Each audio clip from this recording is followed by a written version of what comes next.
The majority of the Kurds are Muslims, but we do have Christians, we do have Jews, we do have Yazidis, we do have Zoroastrians. This is different, religions. Yeah, we do have them, but it's not the discrimination or discrimination based on just on the ethnicity, and discrimination to a point is tantamount to persecution, because, for example, if we look at the Turkish constitution, you look at it, you read it, it says there is only one nation, and that's Turkish nation. That by itself is discriminatory.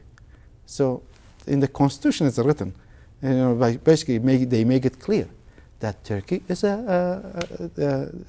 discriminates against its people, the Kurdish people being one of them.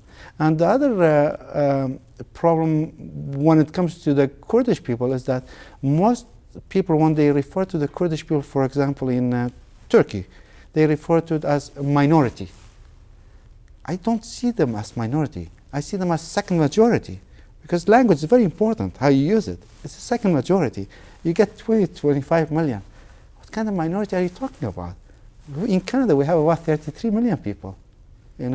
We talk about minority, even in Canada, if we go back to Canada, we have about 1 million people. Okay, we do discriminate.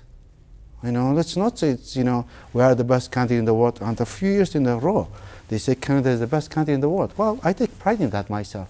However, the best country in the world based on what? You have to read when the United Nations come up with that. They said Canada is the best country in the world. What they look at, the education, mortality rate, that's what they look at.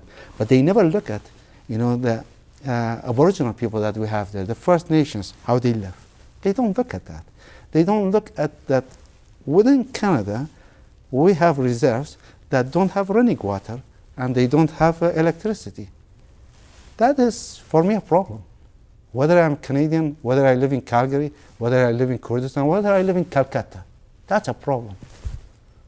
So, Kurdish people, they have one thing in common, it's their oppression. Aboriginal people, the First Nation, it doesn't matter whether they live in parts of Quebec or they live in Calgary, just close to former Premier's area, Ralph Klein, whether they live close to that area.